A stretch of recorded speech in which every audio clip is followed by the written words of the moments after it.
Good morning from our hotel, the Scarlet Boutique. Our hotel room's keep getting smaller and smaller. I actually love this room. It's just now I'm even closer quarters with Katie, so I'm stuck really close to her. Today we head out. Actually, first of all, here's a little room tour. It's a mess, but it's a cute little room. And very cozy. That's the tour. That's literally the tour. Our bathroom's really nice too, but don't even need to bother. We're heading into the city of Hue today, and we're going to go to 3 different tombs, sort of like the most popular tombs. And to figure out the answer to the question, did they change the dress code laws July 1st? Because we heard they did, so we've got every option covered, and we will let you know because it seems to be no information online. And then we're going to the Citadel. And we're going to rent a taxi for the day because that's the easiest way to get around. You can do motorbike, you can do Grab, but it's not that expensive just to have a taxi wait for you everywhere and take you where you need to go. Alrighty, we just arrived at the first tomb. I'm not 100% sure which one we're at actually right now. Stay tuned for that. But pro tip, you can buy a pass that gives you a combo pass for 3 tombs and the Citadel, or you can do just the tombs, but we can do all 4 of those together. And then it saves you $4 or $5 per site. And we got a dress code update. It is shoulders and knees for women. I don't know how much is going to be enforced, but I think you're better to err on the side of being respectful because these are really important sites to the Vietnamese. So I've got my shawl. Alright, here's a little quick snapshot of the entrance price for one, 100,000. For the tombs, 280, including the Citadel, 360. Alright, quick update. We're at the Mang tomb, which is one of the furthest ones from Hue. And so you'd probably visit this one first if you came out of there, or you'd visit this one first if you're coming from Hue on your way to Hue. Eat, my pretties, eat. Eat. Eat.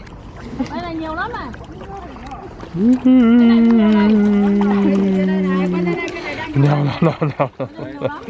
Very cool. So this is the wall that protects the Emperor's tomb, and the actual burial area is open once a year for the death anniversary. And then there's actually an underground palace where the corpse was placed underneath here. And when he passed away, they bring it in through an underground channel that's then destroyed to basically lock it in. So this structure is the Pavilion of Light, which is a significance to praise Ming's emperor's talent and contribution. This entire site is just so peaceful, just kind of out in the quiet farmlands and nature and ponds. So it's a nice peaceful site. There is a bit of construction going on for restoration, which kind of takes it away a little bit. I think it's good though, because a lot of the reviews were saying that it was kind of in ruins, so they're obviously addressing that. Yeah, otherwise it's super peaceful, and it's just such a nice area, so quaint. But yeah, they're in the process of doing the restorations. So, but up the front, towards the back where the actual tomb area is, there's no restorations there. It's quiet and nice. Katie, do you have any idea where we are? No, it's beautiful. Alrighty, we are at the Khai Dinh tomb. And again, I'm sure I'm butchering that, but this is the one that our hotel recommended from Hue An. And so this is one of the second of the 3. You can see it up there behind, cutting Katie off. But it's so beautiful. Yeah, pretty incredible just as a first impression. Just walking up the stairs to it, it's absolutely gorgeous. So we're gonna come check it out. So here's just a quick layout of the palace. This is the street level here. And then we came up these steps here, and now we're gonna walk up through the temple and all the way up to the tomb. It's actually only 100 years old.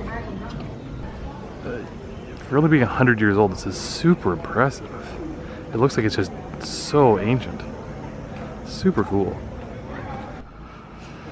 The 3rd level of the tomb. Just a casual Samsung ad here in the... What are you showing? Oh wait. In the temple. Okay. Let's not kid ourselves, we're sitting here because it's a fan. So this is where the Emperor's remains actually are, on the top of the tomb here. And it's such an impressive room. It's not very often you get yourself alone in a room, so capitalize on the picture-taking opportunities. Fun fact here in Hue, it's actually... Okay. It's actually about 700 years old, and that's when the settlers came and developed the city and town. And it was a political central area and worshipping area of the entire country. But this tomb itself is only 100 years old, approximately. We're almost done this temple now here, and we've probably been here for about a half hour. It's pretty quick, it's not huge. The Mang one was way bigger. This a lot one more ground I feel to cover. like is more impressive though, and for the dress code with all of these, like there's lots of people not following it, but I think it's better, obviously better to follow it. A few places they'll let you know they can lend you a scarf, but you're better just to bring your own. I just draped this over my shoulders and it was good. The same with hats, like they say not to wear your hats, so we took them off for respect, but they're not really enforcing it. But you should. Oh yeah, do the 100%, right thing. Yeah.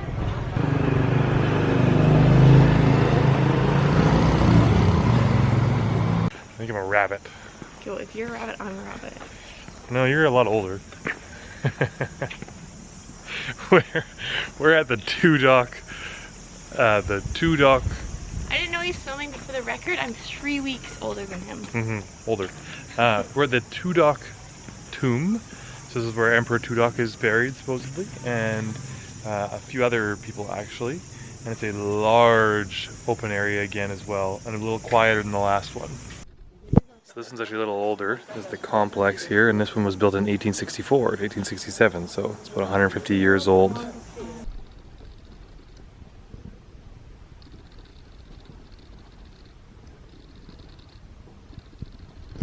Okay, my camera's picking up light, but it's actually super dark down this hallway. So we're gonna send Katie first, and she's gonna test to see if there's any rats. We're supposed to be here. No, it's carpets and here we go. So in here you can actually get into their traditional outfits and take pictures in these different scenes. It's not cheap, but if you want something that look like ancient times, and here you have some of their outfits. And the crowns. It's a really peaceful site as well. Yeah. It's quite quiet. There's not a lot of people here, which is really nice. Because I've heard a lot of the reviews was talking about just how busy things get, so maybe it's the time of day thing. Maybe it's just so big. That's nice. Yeah, I mean it's probably Lovely. less impressive than the last one we were at. Last one was incredible because it looked like it was like we discovered something in the middle of the woods, but this is beautiful and serene. Yeah, you can really feel that sort of serenity here. Yeah, I'm so much calmer than I was when we arrived. But it's really impressive too because they have all these like grates shut on all the pathways, and it keeps it so much cooler in the buildings, which you can imagine they would need. Yeah, with just how hot it gets here. Yeah, if you're not in air conditioning. Almost 3 liters so far. Yeah, we drank a good few liters of water already today. It's an impressive entryway here. So each one of these tombs has a similar entrance. This big tall doorway.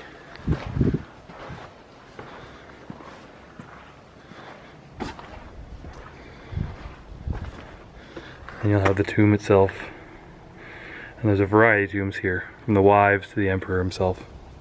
Alright, we are at the Imperial City, the Citadel, and our driver has now left us here because our our hotel is actually really close. It's only about a 10-minute walk or a 20,000 dong grab ride, which is dirt cheap, it's like $1. He probably made a good amount of money today because we're pretty quick at all the sites, but it was definitely well worth it.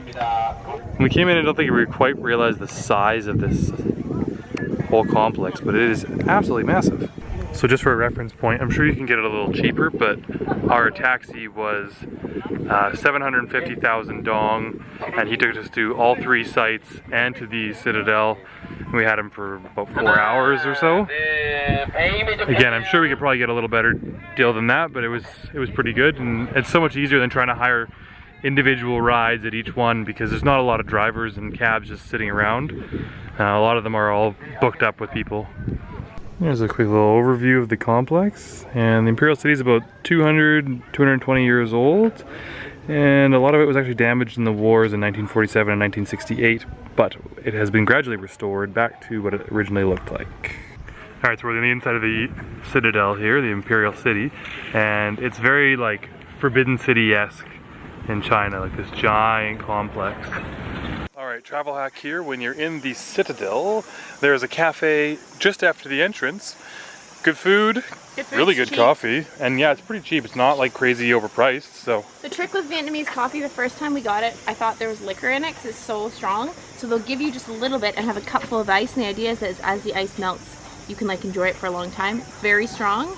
Unless you like your coffee ridiculously strong. It's so strong that it tastes like alcohol's in it, but so good. Also now we kind of rushed out of lunch because you can't really tell, but out there the clouds are looking pretty dark and we can see rain and hear thunder. So we're gonna try and tackle this Citadel and then get out of here before the rain comes opening down on us like it did yesterday.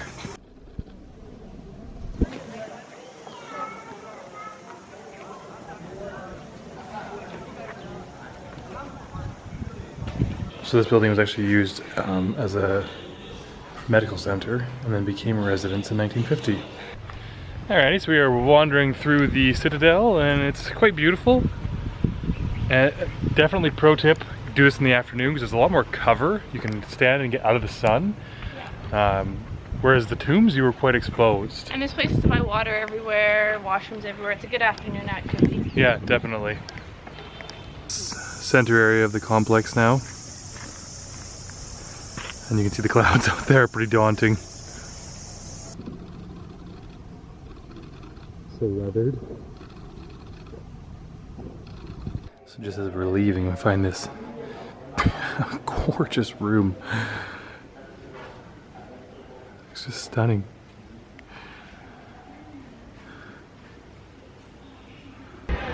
Tanks and big guns and jets.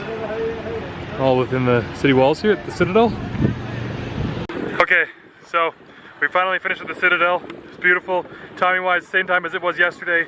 It is pouring rain now and starting to rain harder and harder, and we've got about 1 kilometer left in our walk, so we're gonna get wet. We got caught in an absolute downpour. We decided it'd be a good idea to walk, and it was our shoes 100% soaked. We had ponchos and a coat, but still just got so soaked. Okay, Katie's gonna show us how to eat this. Okay, take this. Take the fish sauce. And oh, it's sticky.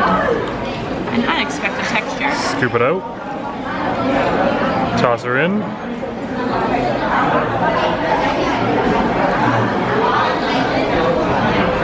How is it?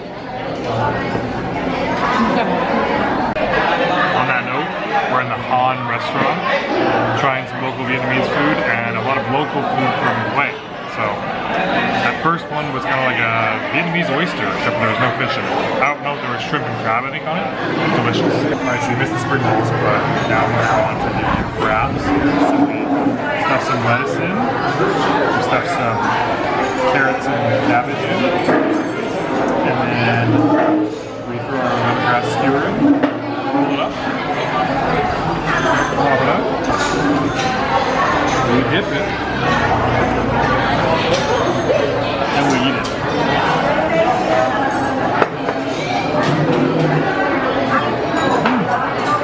I'm not doing it right. Alright, so first off, you throw half the thing into the bowl. I don't want to. Right, okay, so you put half of it into the bowl, throw some salad on it, and then you throw some sauce on it, you mix it up and you eat it. And it's a pancake basically with meat and shrimp inside of it.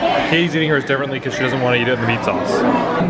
Last dish on the tasting menu is this rice paper wrap, basically like a spring roll. And bon appetit, it's pork and shrimp. Alright, just finished our dinner at Han and actually ended up coming highly rated from our, or recommended from our hotel, and we had no idea, we just found it online.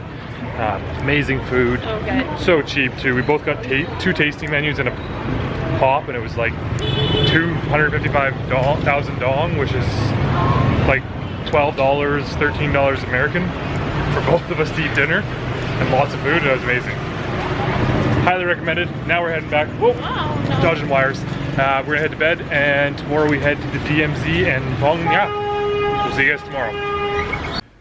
Hope you guys enjoyed the video. Be sure to subscribe up here. Check out our most recent other videos over here, or subscribe to our other channel over here.